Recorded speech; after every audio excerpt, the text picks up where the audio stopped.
तो फ्रेंड्स, पिछली वीडियो में हमने वर्डप्रेस डाउनलोड करके इंस्टॉल किया था अपनी साइट पे, और अब हम थीम परचेज करने के लिए आगे चलेंगे। थीम परचेज करने के लिए हम जाएंगे थीम फॉरेस्ट पे। थीम फॉरेस्ट एक बहुत ही अच्छी वेबसाइट है जिसमें आपको वर्डप्रेस की बहुत अच्छी थीम्स मिल सकती हैं और आप यहाँ से परचेज कर सकते हैं। अब फ्रेंड्स, क्योंकि हमें एक बिजनेस एस्टैब्लिश करना है तो हमें कुछ चीज़ों में इन्वेस्ट करना ही होगा। जैसे कि हमने डोमेन खरीदने में और होस्टिंग में किया था, उसी तरह हमें एक थीम भी परचेज करनी होगी जो कि बहुत अट्रैक्टिव दिखे, ताकि Amazon जब हम अप्लाई करें एफिलिएट आईडी के लिए, वो उसको साइट का डिजाइन कंटेंट देख के उसको अप्रूव कर दे। तो इसलिए हम थीम जरूर लेंगे। अगर आपके पास पहले से थीम है, अगर आप फ्री वाली यूज करना चाहते हैं तो मैं उसका तरीका भी आपको बता देता हूँ।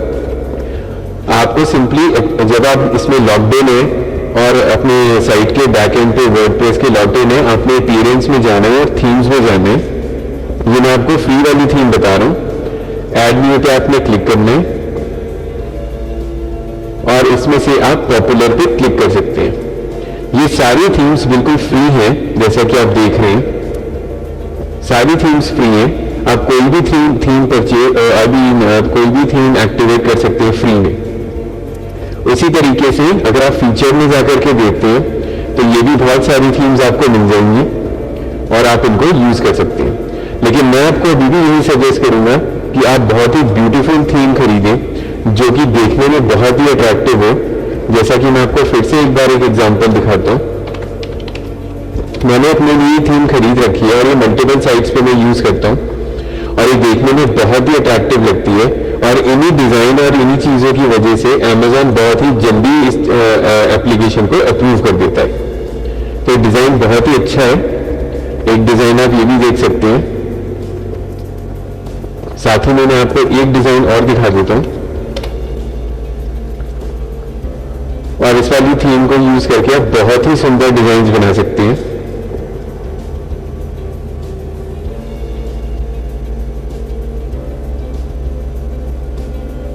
एक एग्जांपल ये देखिए, ये ज्वेलरी की Amazon की एफिलिएट वेबसाइट है और ये इतनी सुंदर लगती है देखने में। देखिए, ये भी यही थीम यूज करके बनी हुई है। तो मैं आपको फिर भी यही सजेस्ट करूंगा, अगर तो आप फ्री के साथ कंफर्टेबल है देन इट्स ओके। अगर नहीं है तो आप पेड थीम जरूर खरीदिए। जरूरी है कि ये वाली थीम आप यूज करें, ताकि इसमें मैं आपको इजीली समझा पाऊंगा कि आपने कैसे सेटिंग्स क्रिएट करनी है, कैसे इसको बनाना है। तो उसको सर्च करने के लिए सबसे अच्छा तरीका आपके पास है, आप themeforest.net पे आ चुके हैं। अब आपने सर्च करना है RT19। जब आप RT19 डालेंगे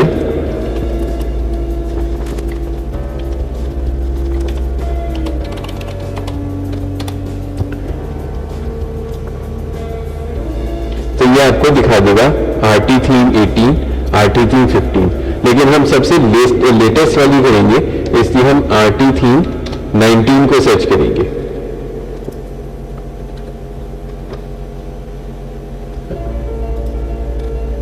ये देखिए RT थीम 19। तो अब हम इस पे आ चुके हैं। इसकी कॉस्ट $59 है और आप इसको खोल के यहां से परचेज कर सकते हैं। मैं रिपीट कर रहा हूं फ्रेंड्स, एक बिजनेस को एस्टैब्लिश करने के लिए इन्वेस्टमेंट करनी पड़ती है और ये इन्वेस्टमेंट इतनी ज्यादा नहीं है कि जो आप अफोर्ड ना कर रहे हैं। और दूसरा, इस इन्वेस्टमेंट से आप लॉन्ग टर्म में बहुत अच्छा बिजनेस डेवलप कर सकते हैं। तो ये अमाउंट वन टाइम है आपके लिए, कोई बार बार आपको स्पेंड करने की जरूरत नहीं है। तो आप इस थीम को यहाँ से एक्टिव कार्ड करके परचेज कर सकते हैं। परचेज करने के बाद, चूंकि मैं इसको ऑलरेडी परचेज कर चुका हूँ काफी साल पहले, आप जब अकाउंट बना लेंगे तो आपको डाउनलोड्स में जाना है। डाउनलोड्स में जाके आप ये देखिए, मैंने बहुत सारी थीम्स और बहुत सारे प्लगइन्स थीम फॉरेस्ट से परचेज किए हुए हैं ओरिजिनल। और अब आप नीचे स्क्रॉल करेंगे, आप देखेंगे कि RT थीम 19 है और आप उसको डाउनलोड कर लेंगे। ये स्टेप मैं इसलिए स्किप कर रहा हूं क्योंकि इसमें लाइसेंस वगैरह की इंफॉर्मेशन भी होती है। तो आप लोग उसको डाउनलोड कर लीजिए और डाउनलोड करने के बाद अब हम आगे बढ़ेंगे। आई होप फ्रेंड्स आप लोग डाउनलोड कर चुके होंगे थीम को और अब हम चलते हैं अपने फोल्डर में जहां पे आपने इसको डाउनलोड किया होगा। ये मेरे फोल्डर में डाउनलोड्स के यहाँ पे है।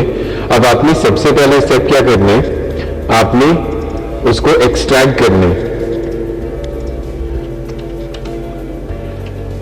राइट क्लिक करके आप उसको जब एक्सट्रैक्ट करेंगे अपने लैपटॉप या कंप्यूटर पे, तो वो एक फोल्डर बना देगा। आपने इस फोल्डर को ओपन करना है जिसमें सारी ये फाइल्स होती है। उसके बाद आपने इस वाले फोल्डर पे जाना है जो इसका नाम है RT थीम 19। इसको दोबारा क्लिक करना है और फाइनली फाइल्स यहाँ पे होंगी। तो आपने वो पूरा फोल्डर अपलोड नहीं करना है, आपने सिर्फ इस फोल्डर पे जाना है और ये सारी फाइल्स अपलोड करनी है। तो इसको अपलोड करने का सबसे अच्छा तरीका है कि अब हम क्या करेंगे, हम इसको जिप कर देंगे। जैसे कि आप देख रहे हैं जिप फाइल मैंने पहले ही बनाई हुई है। अब हम इसको सिलेक्ट करके राइट क्लिक करके ऐड टू आर्काइव करेंगे और हम जिप लेंगे और इसको ओके कर देंगे। ऐसा हम इसलिए कर रहे हैं क्योंकि गलती से हम पूरा का पूरा वही वाला फोल्डर ना कर दें, क्योंकि इसमें लाइसेंस की थीम और दुनिया भर की चीजें हैं। हमें सिर्फ प्लगइन ही अपलोड, ये थीम ही अपलोड करनी है, इसलिए हम ये फाइल इस तरीके से कंप्रेस करेंगे।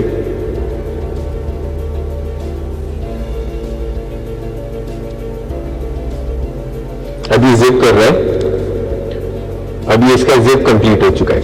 अब हम क्या करेंगे, अब हम वापस अपने सी पैनल पे जाएंगे, जो कि सी पैनल मैंने आपको बताया था। उस सी पैनल पे हम दोबारा जाएंगे। अगर आपको ध्यान नहीं है तो मैं दोबारा से आपके सामने चलता हूँ सी पैनल पे, ताकि आपको कोई कंफ्यूजन ना हो। अब हम फिर से जाएंगे अपनी साइट के सी पैनल पे।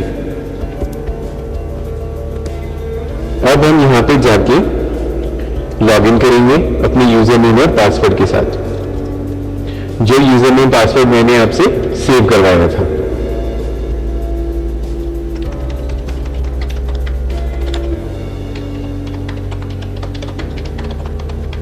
तो आप यहां पे अपना यूजर नेम पासवर्ड डाल देंगे और फिर से सी पैनल के अंदर लॉगिन करेंगे। मैं रिपीट कर रहा हूं कि अभी हमने क्या किया है कि अभी हमने थीम अपनी डाउनलोड की है और अब हम उस थीम को अपलोड करेंगे। तो थीम को अपलोड करने के लिए अब हम फिर से फाइल मैनेजर में जाएंगे।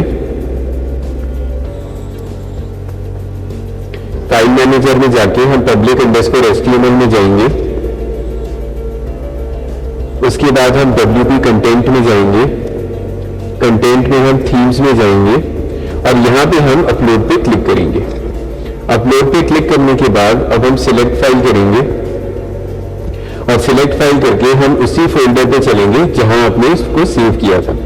याद रखिए कि हमने फोल्डर को एक्सट्रैक्ट कर लिया था, इसलिए अब हम इसके फोल्डर पे जाएंगे, फिर दोबारा इसके फोल्डर पे जाएंगे और इस जो नाम है इस थीम के फोल्डर पे दोबारा जाएंगे और उसके बाद जो हमने फाइल कंप्रेस की थी हम उसको सिलेक्ट करके ओपन करेंगे और ये अपनी अपलोडिंग स्टार्ट कर देगा। तो जैसा कि आप स्क्रीन पे देख रहे हैं ये थीम हम अपलोड हो रही है। यूजुअली हम वर्डप्रेस के एडमिन से भी थीम्स को अपलोड कर सकते हैं, लेकिन वहाँ पे सर्वर की वजह से कभी एरर आ जाती है, कभी PHP की एरर आ जाती है, कभी मेमोरी लिमिट की एरर आ जाती है। इस वजह से काफ़ी प्रॉब्लम हो सकती है। इसीलिए अब हम क्या करेंगे, अब अपलोड करने के बाद अब हम वापस चलेंगे और आपको ये यहाँ पे दिखा रहा है। अब आप राइट क्लिक करेंगे, एक्सट्रैक्ट पे क्लिक करेंगे और आप यहाँ पे स्लैश डाल के डालेंगे RTTHEME 19 और फिर से एक स्लैश डालेंगे और इसको एक्सट्रैक्ट कर देंगे।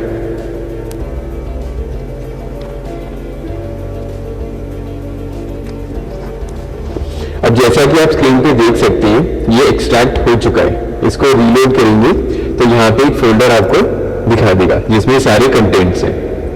अब हम वापस चलेंगे अपने वर्डप्रेस के एडमिन में और हम अब एक बार इसको रिफ्रेश करेंगे। रिफ्रेश करने के बाद अब हम अपीयरेंस में थीम्स में जाएंगे और ये पाएंगे कि वो थीम अब यहाँ पे दिखाई दे रही है RT थीम 19। अब आप इसको एक्टिवेट करेंगे।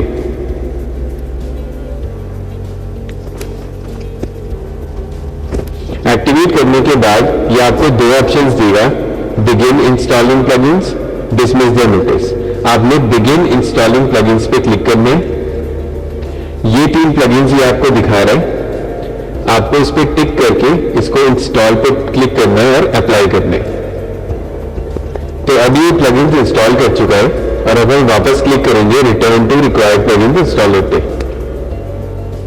अभी हमें कहेगा कि आप इन तीनों को एक्टिवेट कर लीजिए, तो हम सिलेक्ट करेंगे और एक्टिवेट पे क्लिक करेंगे और अप्लाई कर देंगे। अभी इन तीनों प्लगइन्स को एक्टिवेट कर देगा।